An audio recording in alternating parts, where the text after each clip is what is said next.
Hello, everyone. It's March, which means college basketball NCAA tournament is getting kicked off. But it also means that South by Southwest just happened, and we were fortunate enough to be there down in Austin for about 4 days.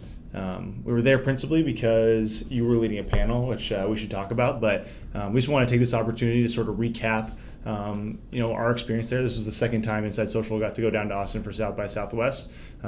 We learned a lot. We had a different experience than last year. And while many thousands of people get to go to South by Southwest every year, not everyone does. So we thought it was worthwhile to sort of recap our experience. I think it makes sense to start off with your panel. It was on the future of native advertising. I think it would be great to hear your experience from the panel and the stage. Yeah, I mean, it was a really great experience. We had a packed house, which was awesome, standing room only. I think the quality was really strong. We had Nick Setti, who's the CEO of Adaptly, and he was kind of bringing the programmatic ad buying perspective.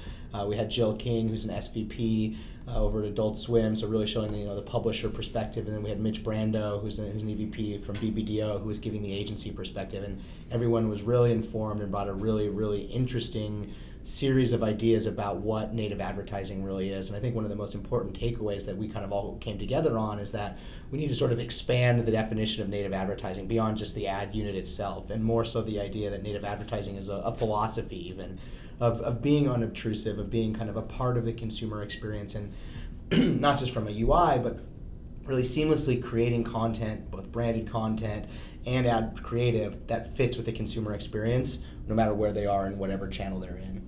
Absolutely. A lot of people have talked about South by Southwest sort of jumping the shark, that it really peaked in sort of maybe like 5 years ago or so, or maybe before that. That's not the conference it once was. I think that it may not be as cool as it once was, but in my experience, it's still a pretty unique and awesome event. What do you think? I mean, I definitely think it's an awesome event. I mean, if you think about the adoption curve, right? Like, we're definitely at the late majority now is also at South by Southwest. So I think you have still some of the very early adopters are still there. You just have a ton more people who are sort of the late adopters, of which I think we'll go ahead and fit ourselves in that category, since we just started going last year. But it's really a critical mass of some of the smartest people in technology and marketing and investment. I mean, when you have that many kind of smart people cross-pollinating, it's a very vibrant place where you can quickly learn a lot, quickly meet a lot of people, and push forward a lot of things on a lot of different angles. And so for me, and I think for you, it was a very successful trip. Yeah, absolutely. I mean, maybe it's past like the peak of its hype cycle, but when you get that many intelligent people in one place who care about similar things, the opportunity for serendipity, which we talk about all the time, is never higher. And I know we experienced it a couple times. We got to interact with some people that we certainly wouldn't have otherwise. We didn't even know existed, and may be helpful for our business, or now or in the future. So again, while it may not be the peak coolness of South by Southwest, it's still a very amazing opportunity, and I encourage anyone to go down there. One thing that I thought was just it's impossible to ignore was the excitement around Meerkat. Maybe what's less interesting is Meerkat itself, and we can talk about that. But I think part of the reason South by Southwest got so cool was because of a couple apps that launched there and got so huge afterwards, and really found their first large adoption at the conference. Twitter was like probably the best known example of a huge successful company. Foursquare was also that. I haven't heard, and maybe I'm just forgetting some, but I haven't heard of an app or a technology getting so much hype at South by Southwest, and Meerkat certainly had this last year. I think every panel I saw at least mentioned it or hinted at it, and it was certainly in the conversations that everyone was having. I'm wondering what you found of that experience. Yeah, I mean, it's really interesting. I mean, I think everyone always wants to crown a winner of South by Southwest, and I mean, South by Southwest, I think in many ways, pioneered the category of mobile and social. I mean, with what ended up launching there. And I mean, there's been more successes after Foursquare, but I think you're right in that the amount of hype that they got. I mean, I want to say last year it was Connect. Yeah. But I mean, Meerkat definitely took it to the next level this year, especially with what happened with Twitter shutting them down mid-conference, right? So that becomes the buzz of, here's Twitter, like, are they messing with developers again? And so that was a very controversial thing with a lot of folks. But I mean, it was just interesting because it's one of those things that's so obvious when someone's doing it. So it actually serves as a visual cue when you're around so many people, right? When you're just tweeting and you're on your phone, when Twitter first came out, you were texting, actually, I mean, people would just say, oh, like, what are you doing? You're texting. But now you're holding up a giant phone. Like, it's much more obvious, right? And so we're walking around and you're at parties and you're seeing everyone just sort of looking around and meerkatting everything that's going on. And so it becomes sort of like this contagious experience. And I remember we were at the Mashable party, and Pete Cashmore, the CEO of Mashable, actually walked in meerkatting his entrance to his own party. And he actually had a lighting crew that was behind him, making sure he had the right lighting. So he's holding up his phone live streaming, but with a lighting backdrop. And he actually came up to the bar, and so I was briefly on and interviewed me for like 2 seconds, or briefly on his meerkat.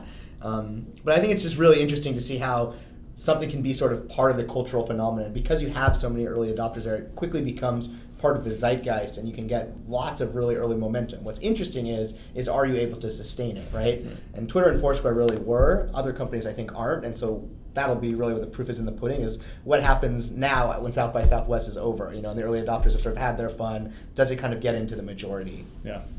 It's funny to see sort of the first high production value meerkatting going on, just within a couple weeks of it launching. But anyway, so we got to see a decent amount of stuff and talked to a lot of people around there. I mean, you talked about some of the things that were discussed in the native advertising panel, but did you see any other just sort of general trends that sort of seem to be on everyone's mind? I thought there was a big focus on people across everything that was going on, and in a lot of different ways. And sort of in the advertising world, there was a lot of talk about people-based targeting instead of cookie-based targeting. Yeah.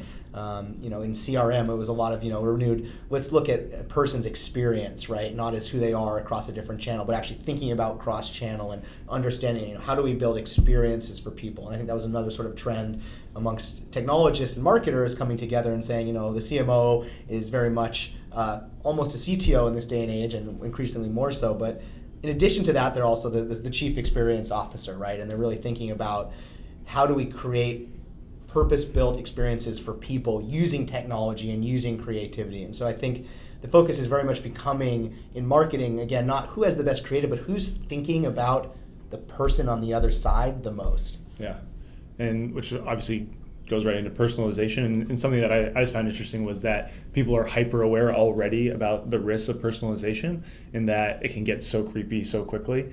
So how do you strike the balance between providing someone with a great experience that's personalized for them, but also not crossing that scary digital line of we know too much about you, Big Brother type of stuff? Yeah.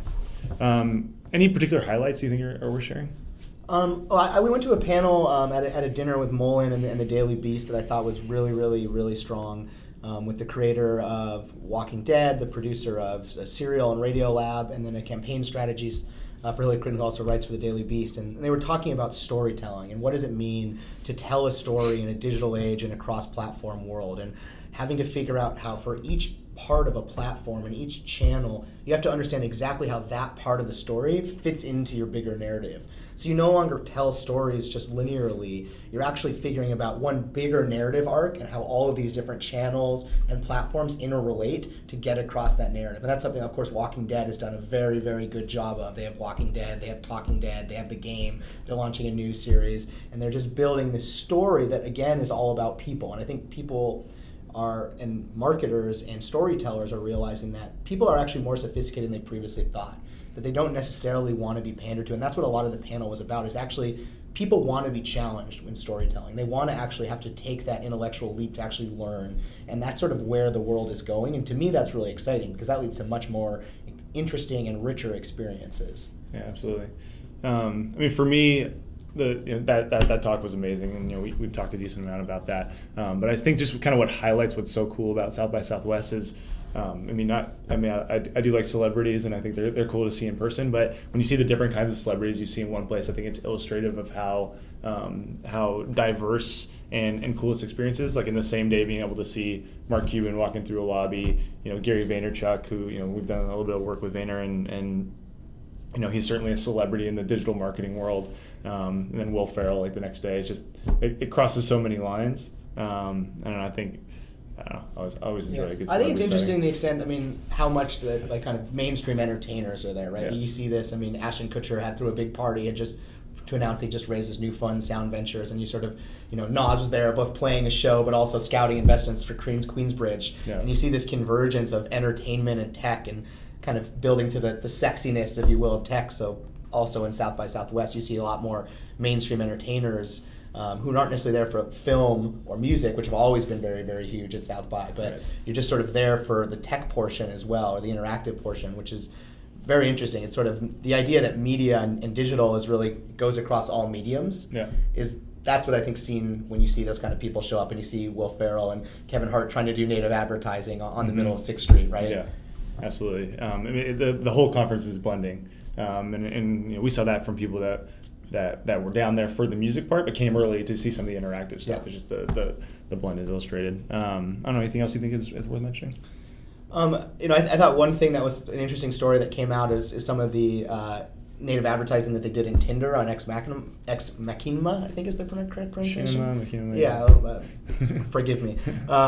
So they actually put took the character who plays AI in this movie, who's an AI character, and made a bot on Tinder using the real actress's pictures, but she plays an AI character. Right. And we actually saw people who were like talking about this girl, who were like, I matched with this girl on Tinder, I really like her, like I'm really feeling her. Like, Conversations flowing. It got written about like in ad and stuff, but like that writer wasn't the only one who was experiencing this. There were like lots of people around who were feeling like really hurt by that, like feeling like their heartstrings were tugged with. And I thought that was really, really interesting to see that kind of very clever. That's, I mean, so real and so native that it feels people actually had their heartstrings pulled. Yeah. Cool. Well, I think we had a great time in Austin. We'll probably go back next year, hopefully. And I don't know. I think the takeaway for me is just if you have a chance to get down to South by Southwest at some point, it's worth seeing. And even better if you can sort of cross that timing divide between the different parts of the conference, so you can really see that obviously different types of content, but that they're all kind of one and the same. Yeah, and I think it's right there as the cultural zeitgeist to be able to actually figure out and understand what's happening, and to be able to take different perspectives, because there are so many different types of folks that go down that bring so many different perspectives to the same problem. And as you actually look at that and see that cross-pollination of ideas, you end up thinking a lot yourself about what you're working on. And that, to me, is what's really helpful. It helps to bring new perspective to everything that we do at Inside Social. Absolutely. Cool. Well, thanks for taking a look. We'd love to hear about your experiences about South by Southwest, or if you have any questions for us, feel free to reach out. Thank you.